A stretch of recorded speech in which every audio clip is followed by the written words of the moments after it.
Hey everyone, it's Richard Payne here from Halifax Homes and Lifestyles at an amazing location, and we wanted to give you a little insight into some appraisal information with Dawood from Abacus Appraisals.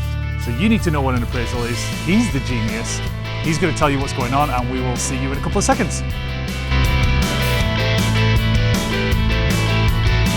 Hey everyone, so this is Dave, this is Richard, and we want to look at appraisals because I've had an interesting situation with a client that has had an appraisal done by Dave on a property that we looked at, and it's interesting. So we'll cover that one later on. But the first thing we want to do is talk about appraisals, and the biggest question everyone has is, why do I need an appraisal?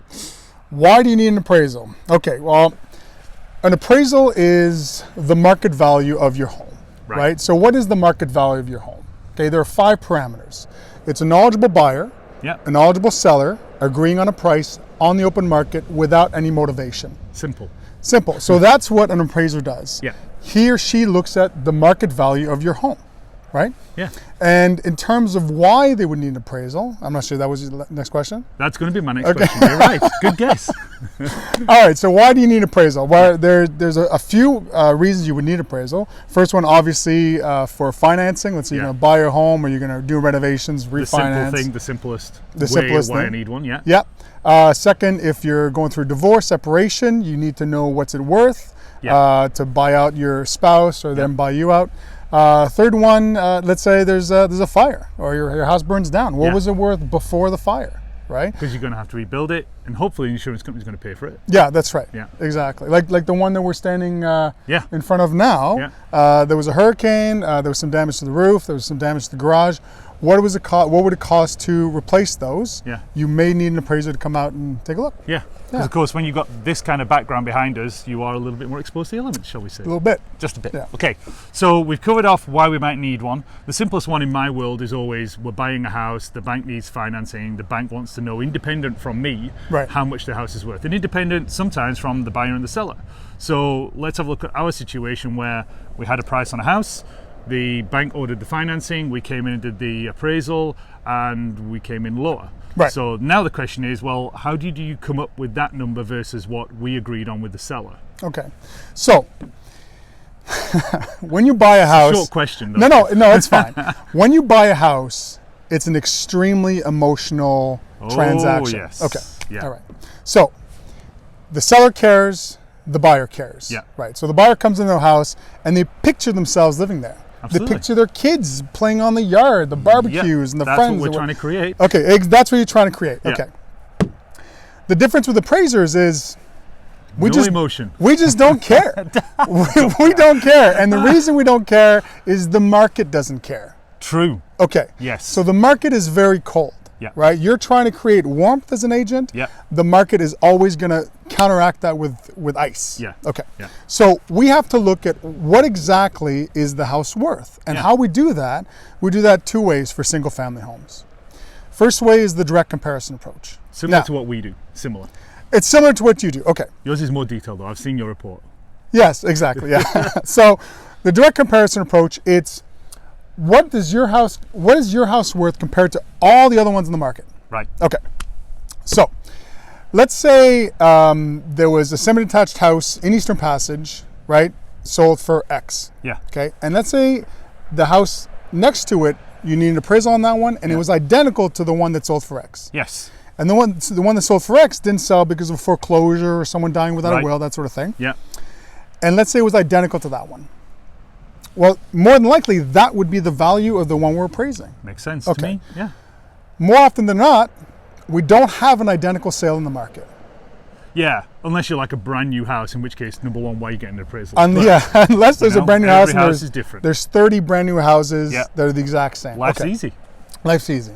It never happens that way. Okay. True. So what we have to do is we have to look at your home, and we have to compare it to other homes that have sold, and we have to adjust for the apparent differences. Right. Now the difference is location, size, and condition. Yep.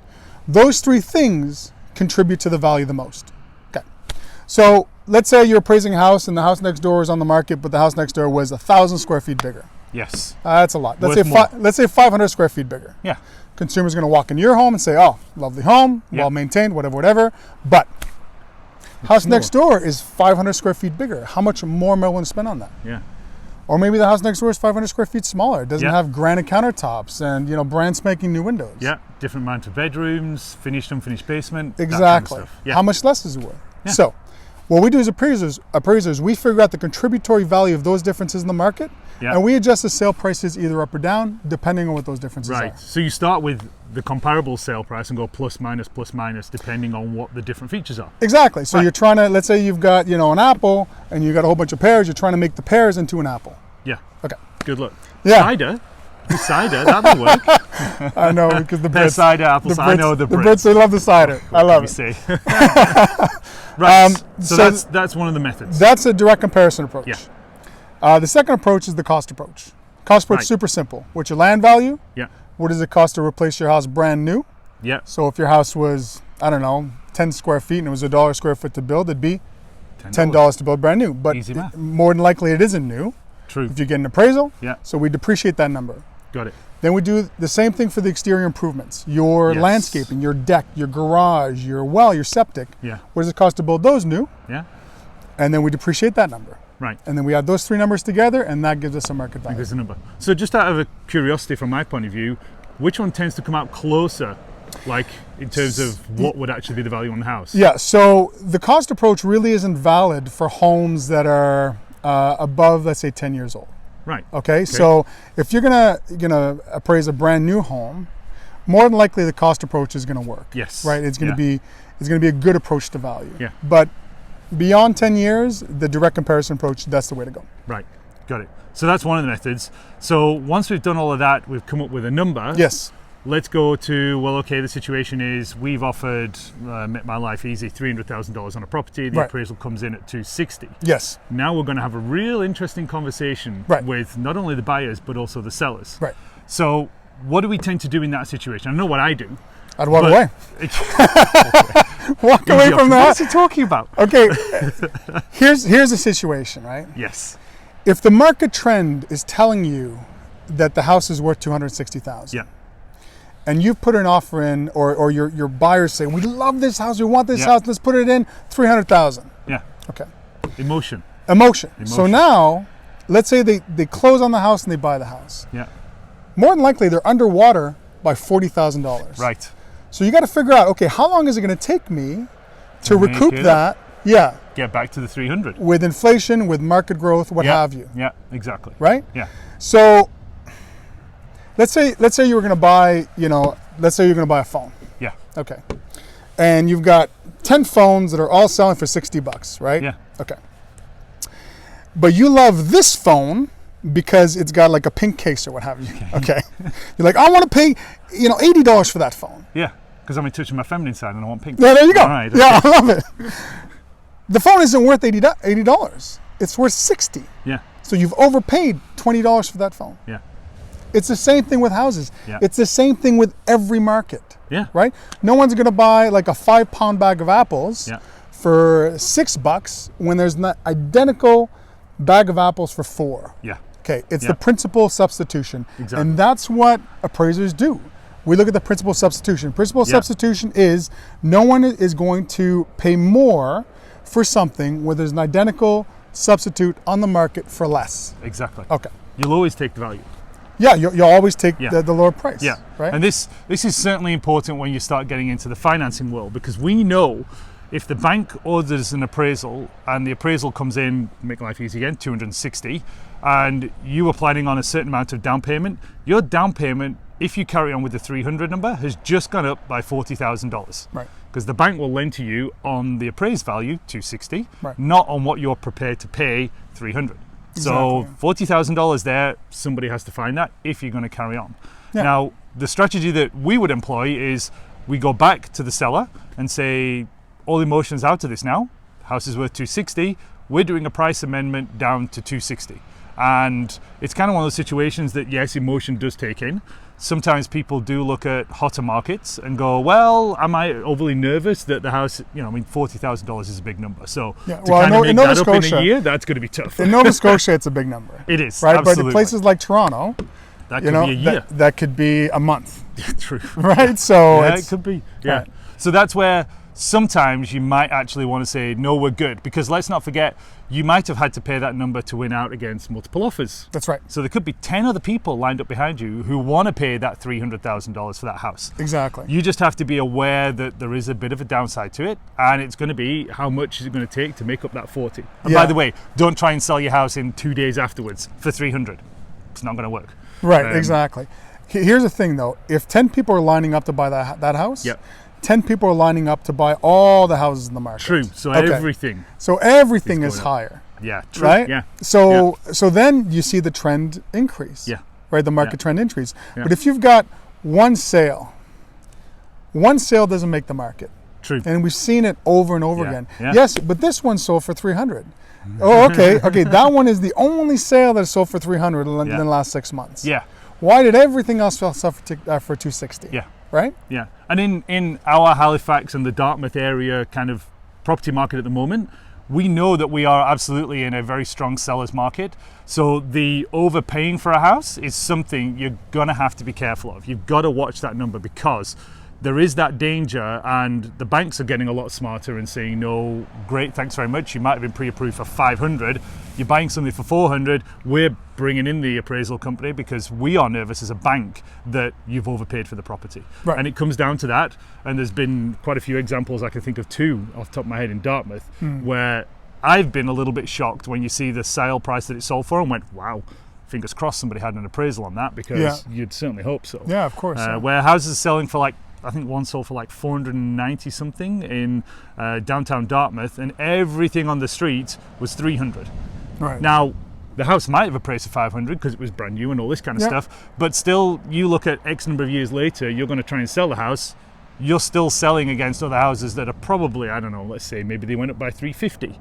You're still at 500. So now you get to the point of you are absolutely the most expensive house on the street, sometimes not a smart move. Yeah.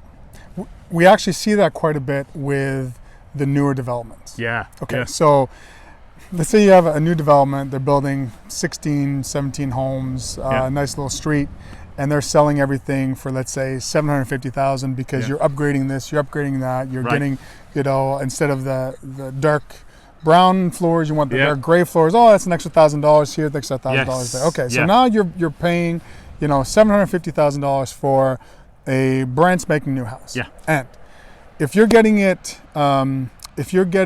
insured by, let's say, the CMHC, they have a system called Emily. Right.